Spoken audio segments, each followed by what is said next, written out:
Sir heart வலிக்குது sir. நான் சாவு போறேன் சார். ஆனா நான் ஒண்ணு சொல்றேன் சார், நான் சினிமால ஹீரோ ஆனதுக்கு அப்புறமா தான் சார் நான் செத்து போவேன். அது வரைக்கும் என் உயிரை என்னை விட்டு போகவே போகாது சார். நான் ஒரு நடிகனா ஆனதுக்கு அப்புறமா தான் சார் நான் செத்து போவேன். நான் செத்து போனா ஒரு நடிகனா மட்டும் தான் சார் நான் சாவேன். அதை நான் உங்ககிட்ட சொல்லிக்கிறேன் சார்.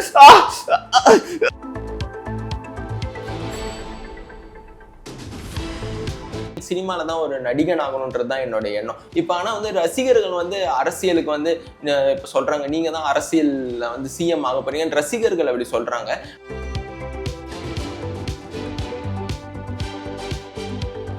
நான் ஜூனியர் ஆர்டிஸ்டா இருக்கும்போது நான் ஒரு 25 படம் ஜூனியர் ஆர்டிஸ்டா நடிச்சிருக்கேன். ஆனால் ஃப்ரேம்ல வந்தது இல்லை, ஒரு அட்மாஸ்பியரா நடிச்சிருக்கேன் நான். அதுக்கப்புறம் இப்போ நீங்க பாத்தீங்கன்னா ஒரு 4 மூவி நடிச்சிட்டேன். இப்போ போன லாஸ்ட் மந்த் அந்தரன்னு ஒரு மூவி ரிலீஸ் ஆச்சு. அதுதான் என் டெபியூட் மூவி. ஒரு கேரக்டர் ஆர்டிஸ்டா ஒரு ஆக்டரா நான் என்னோட டெபியூட் மூவி.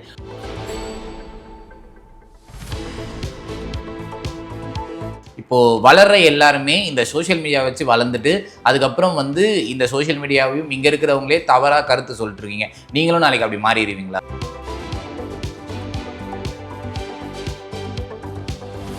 ஒண்ணு ஆமாண்ணா இப்படி ஆட்டு, இல்லன்னா இப்படி ஆட்டு, ஏதாவது ஒண்ணுதான் ஆட்டு.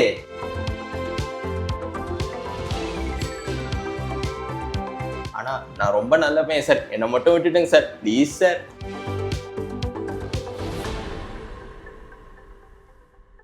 எஃப்டி லைஃப் ஸ்டைல் நேயர்களுக்கு வணக்கம். நம்ம கூட நிரஞ்சன் பிரதர் இருக்கு. வணக்கம். வணக்கம் சார். நிறைய நெகட்டிவான கமெண்ட்ஸ், நெகட்டிவான விஷயங்கள் எல்லாம் வந்து உங்க பேஜில் பார்க்க முடியுது. அதுக்கான கேள்விகளாக நான் கேட்குறேன், அதுக்கு உங்களோட பதிலை சொல்லுங்கள். அதுக்கப்புறம் உங்களோட ஆக்டிங் ஸ்கில்ஸையும் கொஞ்சம் ஆடியன்ஸ்க்கு இது பண்ணணும் இந்த வீடியோவில் அப்படின்னு சொல்லிட்டு நான் நினைக்கிறேன். ஃபஸ்ட்டு வந்து நீங்கள் ரீசெண்டாக ஒரு இன்டர்வியூவில் பேசும்போது நான் அடுத்த சிஎம் கூட கமெண்ட் பண்ணுறாங்க அப்படின்னு சொன்னீங்க. ஆமாம், அதெல்லாம் என்ன புரியல எனக்கு.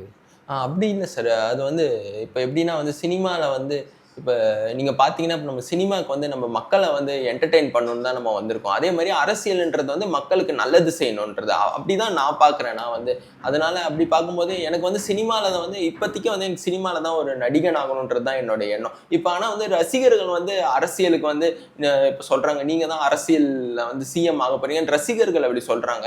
அதை வந்து நினைக்கும் போது எனக்கு பெருமையாக இருக்குது. ஆனால் நான் வந்து சினிமாவில் தான் நான் இப்போ கான்சென்ட்ரேட் பண்ணிட்டு இருக்கேன். பெருசாக நான் வந்து எனக்கு சினிமாவில் தான் நான் கான்சென்ட்ரேட். ரசிகர்கள் அப்படி சொன்னாங்கன்னா வந்து அவங்க அப்படி சொன்னாங்கன்னா அவங்க அதுக்கு வந்து எப்படின்னா ரசிகர்கள் வந்து அந்த மாதிரி சொன்னாங்கன்னா அவங்க வந்து அந்த மாதிரி அவங்க விரும்புறாங்கன்றது நம்மளால எதுவும் சொல்ல முடியாது. அவங்க சொன்னா வந்து அதை வந்து நான் பெருசா எதுவும் எடுத்துக்கல. நான் அதுதான் உண்மை. இப்போ நீங்கள் இன்னொரு வீடியோவில் பேசி கூட இருந்தீங்க, நான் வந்து பயங்கரமான டான்ஸரு, விஜய் சாருக்கு ஈக்குவலான டான்ஸரு, தமிழ் சினிமாவில் இருக்கிற மிகப்பெரிய ஆக்டர்ஸு அவங்களே வந்து விஜய் சாருக்கு ஈக்குவலாக ஆட முடியாது, இன்னைக்கு இருக்கிற சிஎம்க்கு ஈக்குவலாக ஆட முடியாது அப்படின்னு சொல்லும்போது ஓகே, நம்ம வந்து அந்த உயரத்துக்கு போகணும்னு நினைக்கிறது தப்பு கிடையாது. பட் வந்து ஒரு தற்பெருமையை அங்கே காமிச்சிக்கிறீங்களோ, நான் வந்து அவரை மாதிரி அப்படின்னு சொல்லிட்டு. இல்லை, எப்பயுமே வந்து இப்போ நான் அவரை வந்து இப்போ நீங்கள் பார்த்தீங்கன்னாலே வந்து இப்போ நான் பெரிய ஆளை வந்து நான் வந்து இப்போ விஜய் சாருக்கு வந்து அவரை நான் சப்போர்ட் தான் பண்ணுறேன். எனக்கு வந்து விஜய் சார் வந்து எனக்கு ரொம்ப ஒரு ஆக்டராக அவர் எனக்கு பிடிக்கும். ஆனால் வந்து எப்படின்னா வந்து இப்போ நிறைய டைலாக்லாம் இருக்குல்ல, அவர் வந்து ஒரு இப்போ பெரிய ஆளை வந்து இப்போ நம்மளை வந்து நம்ம இலக்கை நம்ம பெருசாக வச்சுக்கணும். நம்ம எப்பயுமே நம்மளோட இலக்கை பெருசாக வச்சுக்கிட்டா தான் நம்மளால முன்னுக்கு வர முடியுன்ற ஒரு எண்ணம், அப்படி ஒரு வார்த்தை இருக்குல்ல. அதே மாதிரி நம்மளை விட பெரிய ஆளை எதிர்த்தா தானே நம்மளும் பெரிய ஆளாக முடியும். அதனால வந்து நான் எதிர்க்கணும்னு நான் சொல்ல வரல. நான் அவங்கள ஃபாலோ பண்ணி நான் வந்து என்னோட இன்ஸ்பிரேஷனை நான் வந்து பெருசா வச்சுக்கிறேன். நான் எப்பயுமே நான் வந்து பெருசா தான் நான் கனவு காணுவேன். நான் வந்து எப்பயுமே என்ன வந்து நான் ஒரு பெரிய ஆளா காட்டிக்கணும்னு நான் நினைப்பேன். அந்த சுப்பீரியாரிட்டி காம்ப்ளெக்ஸ் எனக்குள்ள இருக்குன்றத நான் சொல்லிக்கிறேன். அதான், மற்றபடி வேற எதுவும் தப்பா எதுவும் கிடையாது. இப்போ நிறைய ஆடிஷன்லாம் நடிச்சு காமிச்சிருக்கேன்னு சொன்னீங்க. இப்போ ஒரு சீன், இப்போ ஒரு சீனா வந்து ஒரு லவ் சீன்னா என்ன சீன் ஆக்ட் பண்ணி காமிப்பீங்க நீங்க? லவ் சீன் நீங்க என்ன உங்களுக்கு எது பிடிக்குமோ அதை நீங்க பண்ணுங்க. ஓகே, நான் கோமா நடிச்சு காட்டுறேன்.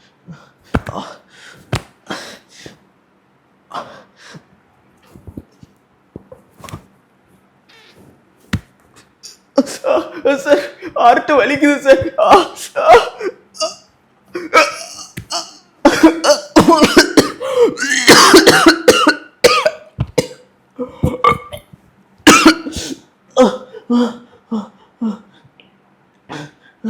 நான் சாவ போறேன் சார். ஆனா நான் ஒண்ணு சொல்றேன் சார், நான் சினிமால ஹீரோ ஆனதுக்கு அப்புறமா தான் சார் நான் செத்து போவேன். அது வரைக்கும் என் உயிரை என்னை விட்டு போகவே போகாது சார். நான் ஒரு நடிகனா ஆனதுக்கு அப்புறமா தான் சார் நான் செத்து போவேன். நான் செத்து போனா ஒரு நடிகனா மட்டும் தான் சார் நான் சாவேன். அதை நான் உங்ககிட்ட சொல்லிக்கிறேன் சார்.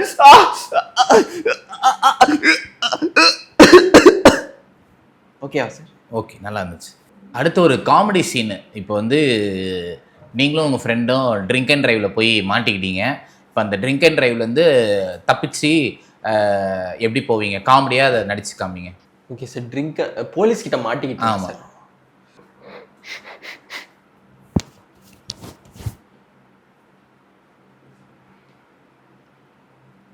வணக்கம் சார், சொல்லுங்க, எதுக்கு எங்களை நிப்பாட்டிருக்கீங்க? குடிச்சிட்டு வந்தால் நிப்பாட்ட தான் தம்பி செய்வோம் சார். நான் என்ன பார்த்தா குடிச்சவன் மாதிரியா சார் தெரியுது? ஆமாம் தெரியுது. என்ன சார் இப்படி சொல்லிட்டீங்க? எனக்கெல்லாம் குடிக்கிற பழக்கமே கிடையாது சார். நான்லாம் வந்து எனக்கு குடிக்கிறது, எனக்கு வந்து நான் தண்ணியே குடிக்க மாட்டேன். நான் எப்படி சார் சரக்கு அடிப்பேன்? தம்பி, பின்னாடி ஒரு போலீஸ் நிற்கிறாருல, அவர் உன்னை டாஸ்மாக்லேருந்து ஃபாலோ பண்ணிட்டு தான் வராரு. குடிச்சிட்டேன்றதெல்லாம் தெரியும், ஃபைனை கட்டிட்டு போ. சார் சார் நான் குடிக்கவே மாட்டேன் சார். ஆனால் நான் குடிச்சேன்னா, நான் குடிச்சதுக்கு எல்லாத்துக்குமே என் ஃப்ரெண்டு தான் சார் காரணம். இவனை பிடிங்க சார், இவன் தான் சார் என்னை வந்து நான் வந்து டீ காஃபி கூட குடிக்க மாட்டேன் சார். ஆனால் என் ஃப்ரெண்டு தான் வந்து என்ன சொன்னா தெரியுமா சார் உங்களுக்கு? நீ வந்து குடிடா, நீ வந்து மனுஷன் வந்து குடிச்சா வந்து மனசுல இருக்கிற வேதனைலாம் குறைஞ்சிடும். வந்து குடிச்சா வந்து நீ வந்து மனசுல இருக்கிற வேதனை குறைஞ்சு நீ வந்து உண்மையெல்லாம் நீ வெளியே சொல்வ. ஒரு மனுஷனை வந்து குடிதாண்டா வந்து ஒரு மனுஷனை வந்து நான் மனுஷங்களுக்கு இருக்கிற நல்ல எண்ணத்தை வந்து வெளியே கொண்டு வரோம் அப்படின்னு எனக்கு எடுத்து வச்சதை இவன் தான் சார். இவனை பிடிச்சி ஜெயில போடுங்க சார். எனக்கும் குடிக்கும் சம்மந்தமே இல்லை சார். எல்லாத்துக்கும் இவன் தான் சார் காரணம். இவனை நீங்க பிடிச்சி நீங்க ஜெயில போட்டு இவனை 2 தட்டு தட்டினீங்கன்னா எல்லா உண்மையும் வெளியே வந்தேன் சார். ஆனா நான் ரொம்ப நல்ல பையன் சார், என்னை மட்டும் விட்டுட்டுங்க சார், ப்ளீஸ் சார். வாங்க 2 பேரும் சேர்ந்து ஜெயிலுக்கு போவோம். ஓகே சார், இதுக்கு மேலே ஓகே. அது வந்து எப்படின்னா வந்து இப்போ எல்லா ஃப்ரெண்ட்ஸுமே வந்து எப்படின்னா ஃப்ரெண்டு வந்து இப்போ ஃப்ரெண்டு கூட ஜாலியாக வந்து சுற்றிட்டு இருப்பாங்க சார். ஆனால் வந்து பிரச்சனைன்னு வந்தால் சொந்த ஃப்ரெண்டையே மாட்டி விட்டுருவாங்க சார். அந்த மாதிரி ஃப்ரெண்ட்ஸ் எல்லாம் இருக்காங்க சார். அதுதான் அதை நான் வந்து ஒரு கண்டென்ட்டாக யூஸ் பண்ணேன் sir. Love proposal. Love proposal வந்து அது இல்லை சார். எதுனாலும் எப்படினாலும் ஒரு லவ் ப்ரப்போஸ் பண்ணுறீங்க, அது நான் நான் ப்ராக்டிஸ் பண்ணது இல்லை சார். லவ் ஃபெயிலியர் படத்தில் வர டைலாக் சொல்லட்டுமா சார்? இப்போ மன்மதன் படத்தில் எஸ்டிஆர் சார் சொன்ன டைலாக்கை நான் சொல்லி காட்டுட்டுமா சார்? அவ கூப்பிட்டதுனால தான் நீ போனல, ஸோ கூப்பிடனா போயிருக்க மாட்டேன். அவ கூப்பிட்டதுனால தான் நீ போன, கூப்பிடனா போயிருக்க மாட்டேன். கூப்பிட்டனால தான் போனேன், கூப்பிடலன்னா போயிருக்க மாட்டேன். ஒருவேளை கூப்பிட்டா போவேன். ஒண்ணு ஆமான்னா இப்படி ஆட்டு, இல்லைன்னா இப்படி ஆட்டு, ஏதாவது ஒண்ணுதான் ஆட்டு. ஸோ கூப்பிட்டா போவேன். ஆமா, நீ ஏன் பொம்பளை வயசுலலாம் பேசுற? ஓ வயசு சொல்லு வயசு. ஏய் ஆமா, நீ என்ன கீழே பார்த்துட்டு இருக்க? அவதான் செத்து மேல போயிட்டால, மேல பார்க்காம கீழே பாக்குற, மேல பாரியா? சொல்லு வயசு. என்னம்மா? ஓ போர் அடிக்குதா? ஓ கம்பைன் ஸ்டடிஸ் பண்ணுமா? யாரு? சீனு வேணுமா? சீனு வயசு கூப்பிடா. சீனு ஓ சீனு. ஏய் என்ன சீனு, இப்பதானே சொன்னேன் அவ கூப்பிட்டா நான் போவேன்னு, இப்படி ஆட்டினல போச்சுனு. எப்படி சார்? இல்லை, நான் ஓன் கான்செப்ட் நான் ட்ரை பண்ணதில்லை. லவ்ல வந்து ட்ரை பண்ணதில்லை. அதனால வந்து சினிமா டைலாக நான் சொல்லிட்டேன். இப்போ நீங்க நிறைய நடிச்சு போடுறீங்க, டான்ஸ் ஆடி போடுறீங்க.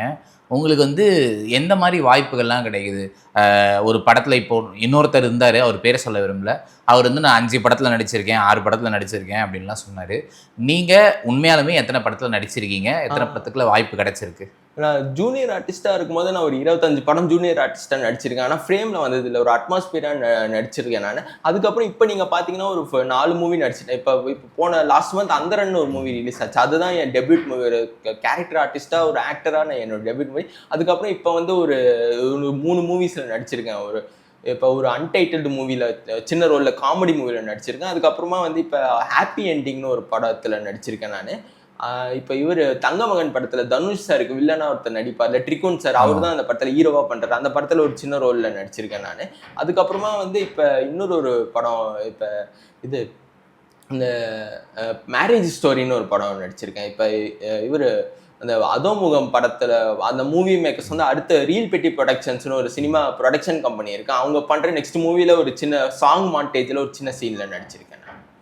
இப்போ வாய்ப்புகள்லாம் வந்து நீங்க போய் தேடுறீங்களா இல்ல உங்களுக்கா தேடி வருதா அந்த வாய்ப்புகள்லாம்? நான் வந்து ஆடிஷன் போயிருக்கேன். நான் வந்து நெறைய ஆடிஷன் போயிருக்கேன். இதுவரைக்கும் நான் வந்து சினிமால 100 ஆடிஷன் அட்டெண்ட் பண்ணியிருப்பேன் நானு. அது வந்து சில வாய்ப்புகள் எப்படி தேடி வருதுன்னா, அவங்களே கால் பண்ணி கூப்பிடுறாங்க. இப்ப வந்து எனக்கு ஃபோன் பண்ணி வந்து கூப்பிடுறாங்க. "நீங்க நிரஞ்சனான்னு?" கேட்பாங்க. "ஆமா, சொல்லுங்க சார்ன்னு" சொல்வேன். "நாங்க இந்த சினிமா கம்பெனிலேருந்து, இந்த புரொடக்ஷன் கம்பெனிலேருந்து கால் பண்றோம். ஒரு படத்துல உங்களுக்கு ஒரு சின்ன ரோல் இருக்கு. நீங்க பண்றீங்களான்னு?" கேட்பாங்க. சரி, ஓகே, பண்றேன்" அப்படின்னு சரி நான் இன்ட்ரெஸ்டட்ன்னு சொல்லுவேன். சரின்னு சொல்லிட்டு அவங்க வந்து ஷூட்டிங் ஸ்பாட்டுக்கு வர சொல்லுவாங்க. அப்படி நடிச்சு அப்படிதான் சினிமா. அவங்க கால் பண்ணி கூப்பிட்டது அப்படிதான் வந்து கிடைச்சது. அவங்களே கால் பண்ணி கூப்பிடுவாங்க நம்மள. இப்போ உங்கள மாரி தான் சோசியல் மீடியால க்ரூம் ஆயி ஒரு மாரி பெரிய இடத்துக்கு போனவர் வந்து திவாகர். அவர் வந்து நெறைய சமூகம் சார்ந்த விஷயங்கள்லயும், இப்போ வந்து போலீஸ் அவங்களையும் வந்து நெறைய தரக்குறைவா பேசிட்டு இருந்தாரு. நேத்து அவர் இப்போ அரெஸ்ட் பண்ணியிருக்காங்க. இப்போ வளர்ற எல்லாருமே இந்த சோசியல் மீடியா வச்சு வளர்ந்துட்டு, அதுக்கப்புறம் வந்து இந்த சோசியல் மீடியாவையும் இங்க இருக்கிறவங்களே தவறா கருத்து சொல்லிட்டு இருக்கீங்க. நீங்களும் நாளைக்கு அப்படி மாறிருவீங்களா? இல்ல, நான் எப்பயுமே வந்து நான் என் பழச நான் மறக்க மாட்டேன் சார். நான் எப்பயுமே வந்து நான் வந்து சினிமால நான் ஒரு பெரிய ஹீரோ, நான் பெரிய ஒரு ஆக்டரா ஆனாலும் கூட வந்து நான் வந்து சின்ன வயசுல வந்து நான் எவ்வளோ இந்த இடத்துக்கு வர்றதுக்கு நான் எவ்வளோ கஷ்டப்பட்டிருக்கேன்ற விஷயம் எனக்கு நல்லா தெரியும் சார். அதனால வந்து இப்போ நீங்களே பார்த்துக்கிட்டீங்கன்னா, நான் யாரையும் வந்து இப்போ நான் சினிமாவில் இவ்வளோ வருஷம் நான் ட்ரை பண்ணியும் நான் இது வரைக்கும் என் மேலே ஒரு கெட்ட பேர் கூட வந்ததே கிடையாது சார். பிளாக் மார்க்கே வந்தது கிடையாது சார். அது நான் வந்து அப்படி அது சொல்லும் போது அது நினைக்கும் போது எனக்கு பெருமையாக இருக்கு சார். நான் வந்து யாருக்குள்ளேயும் சண்டை போட மாட்டேன். ஒரு மாதிரி நான் வந்து ரொம்ப ஆதங்கமாக கோவமாக பேச மாட்டேன். இப்போ நீங்கள் போன இன்டர்வியூ கூட பார்த்தீங்கன்னா, இப்போ காத்து கருப்பு கலை சார் கூட இன்டர்வியூ பண்ணல, நான் வந்து ரொம்ப ஒரு மாதிரி கோவமாக பேச, அதுவே வந்து ஸ்கிரிப்டட் தான் சார். அவங்க சொன்னதுனால தான் நான் பண்ண தவிர மற்றபடி நான் வந்து கோவமா பேச மாட்டேன். ஒரு மாதிரி ரொம்ப தப்பா பேச மாட்டேன். ஒரு பிராண்டை பத்தியோ இல்லை ஒரு பர்சனாலிட்டி பத்தியோ நான் ரொம்ப தப்பாலாம் நான் பேசினது கிடையாது சார். அதை நான் பண்ணவும் மாட்டேன் சார். நான் வந்து நம்ம வேலையை நம்ம கான்சென்ட்ரேட் பண்ணி நம்ம நேர்மையா பண்ணிட்டு இருப்போம். ஏன்னா எப்பயுமே வந்து தர்மம் தான் சார் எப்பயுமே ஜெயிக்கும். ஆனா வந்து கொஞ்சம் லேட்டா ஜெயிக்கும். அதுதான் சார் நான் சொல்லுவேன். உங்க வாட்ஸ்அப் ப்ரொஃபைல் பிக்சர்ல விஜய் சேதுபதி சாரோட ஒரு போட்டோ பார்த்திருந்தேன். உங்களுக்கு விஜய் சேதுபதி சார்னா அவ்வளவு பிடிக்குமா என்ன? ஆமா சார். எனக்கு வந்து எல்லா நடிகர்கள் வந்து இப்போ வந்து சினிமா இப்போ நம்ம ஸ்கூலுக்கு போறோம்னா வந்து ஃப்ரெண்ட்ஸு நம்ம வச்சுப்போம்ல சார். ஃப்ரெண்ட்ஸுனா ரொம்ப நல்லது தானே சார். அந்த மாதிரி சினிமாவில் நண்பர்கள் வச்சுக்கிறது நல்லது தானே சார். சினிமா நண்பர்கள் கூட சேர்ந்து நம்மள மாதிரியே ஒருத்தர் வந்து ட்ரை பண்ணுறாருன்னா அவருக்கு வந்து நம்ம நல்லது பண்ணுவோம். இவரும் நம்மள மாதிரி தான் ட்ரை பண்ணுறாரு போல இருக்குன்னு அந்த ஃப்ரெண்ட்ஷிப்பும் அந்த ஒரு பாண்டிங் எப்பயுமே நான் இருக்கணும்னு நினைப்பேன் சார். நம்ம எல்லாருக்கூடையும் மிங்கிள் ஆகி நம்ம இருக்கணும். இந்த உலகத்தில் நம்ம ஒரு மனுஷன் கூட இன்னொரு மனுஷன் மிங்கிள் ஆகி தான் வாழ முடியும். அதனால வந்து எனக்கு அந்த சோஷியலிசம் வந்து நான் அதை பெரிய விஷயமா நான் நினைக்கிறேன். அதனால எனக்கு எல்லா நடிகர்களுமே வந்து எனக்கு ரொம்ப பிடிக்கும் சார். சினிமாவில் விஜய் சேதுபதி சார் மட்டும் இல்லை, எல்லா நடிகர்களுமே எனக்கு ரொம்ப பிடிக்கும். எஸ்டிஆர் ஒரு படி அதிகமாக பிடிக்குமோ? அப்படிதான் எஸ்டிஆர் சார் இல்லை சார். நான் எல்லா நடிகர்களுமே எனக்கு பிடிக்கும் சார். இப்போ நீங்கள் கேட்டிங்கன்னா எனக்கு இன்ஸ்பிரேஷனாக ரஜினி சார். ஃபேவரட் ஆக்டர்னு நீங்கள் கேட்டிங்கன்னா எனக்கு நிறைய பேர் இருக்காங்க. சிம்பு சாரும் எனக்கு பிடிக்கும். ஏன்னா இப்போ சிம்பு சார்லாம் வந்து சின்ன வயசுலேருந்தே நடிச்சிட்டு இருக்காரு சார். அவர் பிறந்ததுலேருந்தே நடிக்கிறார்ல, அது எவ்வளோ பெரிய விஷயம். அவர் பிறந்து ஒரு வயசுலேருந்து அதுக்கு முன்னாடியிலேருந்தே பிறந்த சில மந்த்ஸ்லேயே அவர் சினிமாவுக்கு வந்துட்டார். அவருக்கு வந்து இப்போ நிறைய பெரிய ஃபாலோவர்ஸ்லாம் அதிகமாக இருக்குது. அவருக்கு வந்து இவ்வளோ லாயல் ஃபேன்ஸ் அவருக்கு இருக்காங்களா சார். அவருக்கு படமே வரலன்னா கூட, அவருக்கு இன்னும் படமே வரலன்னா இன்னும் அவருக்கு இவ்வளோ ஃபேன்ஸ் இருக்காங்க. அவ்வளோ உண்மையான ஃபேன்ஸ், அவ்வளோ பெரிய ஒரு ஃபேன் பேஸ் வச்சிருக்கிற ஒரு ஆக்டர்ல. அதனால வந்து எஸ்டிஆர் சாரே எனக்கு ரொம்ப பிடிக்கும் சார். அது ரொம்ப எனக்கு எஸ்டிஆர் சார் ஃபேவரட்ஸ் ஆக்டர் தான் சார். அது எல்லா ஆக்டருமே எனக்கு பிடிக்கும் சார். ரொம்ப நன்றி. Okay sir.